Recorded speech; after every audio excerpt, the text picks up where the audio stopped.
Hi, welcome back to the channel. So in today's class, I was teaching some kumite footwork drills using an agility ladder. And I find that most people tend to struggle, especially at lower grades or beginner levels, with how to actually move in kumite or in sparring. So I'm going to give you some of the exercises I was teaching today. They start from very basic to build up some fundamental movements for kumite, and then get a little bit more complex that we can hopefully bring into develop your footwork even further at a higher level. So the first exercise, like I said, is very fundamental and basic, but it's important to understand the movement. So what I want to do is get into a fighting stance just outside the ladder, and I just want to be tapping that front foot inside as if we're feinting, coming in for an attack. Again, always staying relaxed and staying light on the feet.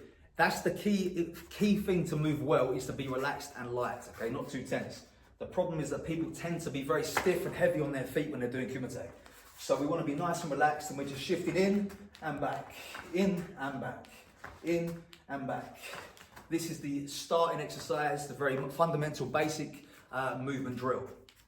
From here, what I want to do then is start adding a kizami-zuki. So from here, the same feeling, but just a kizami as we go in. Just in and out, again, nice and relaxed. It hasn't got to be too tense or any heavy kime or anything. I want to work obviously both sides, just drilling forwards with that front hand, pressing into the kizami and back from here. Pressing, in and back, up, forward and back into the ladder. So the second exercise is going to be a progression from there. What I want to do now is attack, switch, attack, switch. So it's in, out, switch, in, out, switch. One, back, one, back, one, back, one, and back. Okay, so we're adding a little bit of a stance change into that now to increase the complexity slightly, but still fairly basic and fairly fundamental. So the next step to that then is going to be the same thing, kizami-zuki, switch, switch, back in again. Okay, so I'm getting a double switch now. I'm coming 1, 1, 2, 3. 1, 1, 2, 3. 1, 1, 2, 3. 1, 1, 2, 3. So the idea behind these exercises is really just to build up some fluidity in our movement and get that switch and that spring off the ground a little bit more responsive, a little bit faster. So we're not so flat-footed and heavy when we're fighting or when we're doing kumite. So that's here, tap, 1, 2, and tap each time. So moving on now, we're going to change the exercise a little. What I'm going to do is I'm going to have one foot inside the ladder, and I'm just going to switch to the other side. 1, 2. Okay, so the back foot starts and the front foot goes second. I don't want to have both feet in the square at the same time. So I'm just from here, switch and switch, switch and switch. Maintaining my focus as I turn. So my focus and my eyes are going to be the way I'm going. Switch and I'm back the other way. Switch and I'm back the other way. Switch this way. Yeah. Okay, so that's the next exercise and the next progression in movement. Then we stepped it up another level. What I'm going to do now is I'm going to bring back in the first exercise. So the tap with the front foot. I tap, bring my back foot around and come out. So I go 1, 2, back out. 1, 2, back out. As if I'm coming in for ushirageri. Okay, so I'm just spinning, leading with my back and my shoulders coming this way. So I go tap, rotate and back out. 1, 2, 3. 3 movements. 1, 2, 3. 1, 2, 3. I'm working on both sides, of course. If you are interested in getting some martial arts inspired clothing and training gear, check out Art Martial Clothing. I'm partnered with them. I've got a link in the description of this video with a discount code, so check them out. Some very nice gear to training and also to wear casually. So again, increasing in complexity. Now we're going to combine a few movements from the previous exercise with that last one.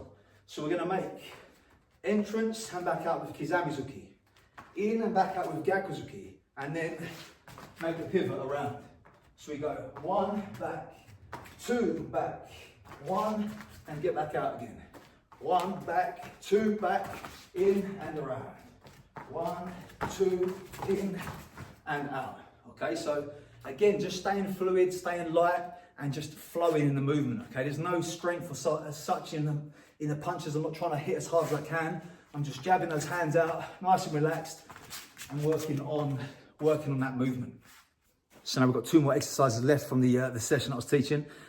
This one gets even more complex. So we're going to combine the movement we did and add some further exercise to that. So what I'm going to do now is I'm going to make the same work. 1, 2, in, pivot, out, switch legs, and throw a front leg mawashi.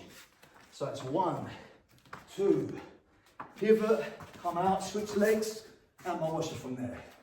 So I go 1, 2, in, out, switch, and mawashi from that position. And the final movement that we're working on is this work here. So what I'm going to do is I'm going to start on the outside of the ladder and the very end of it. I'm going to make that kizami and pivot round before I come out. So kizami zuki and come round. Switch legs to go back round. Punch, round the corner. Punch, round the corner. Switch again to come back in. 1, round the corner. 1, and round the corner. So I enter the square. 1, I'll pivot around that front foot and come back out. 1, pivot around and come back out from there. So it's in. 1, pivot and out. 1, pivot and out. So now we're kind of bringing a defensive element into that as well, because we're obviously sending that attack and then coming around as the counter may come in. 1, getting off that line each time. Attack, get off the line. From there, attack, get off the line. So there's the exercise we worked on today. Hopefully you can take some ideas from that, implement them into your own training or maybe into your lessons that you are teaching if you also run your own classes. Remember though, the key to improving your footwork in your kumite is to be light and relaxed, okay? Just be loose, nice and easy, relaxed movement on the toes, not on the heels, want to be bouncing nice and relaxed and staying free and mobile. Okay, the more tense we are, the more it's going to be more difficult, and we're going to get stiff and slow and be unable to react very quickly. So if you enjoyed that, please give me a comment, let me know. Like the video, subscribe to the channel if you haven't done already, and I'll see you in the next one.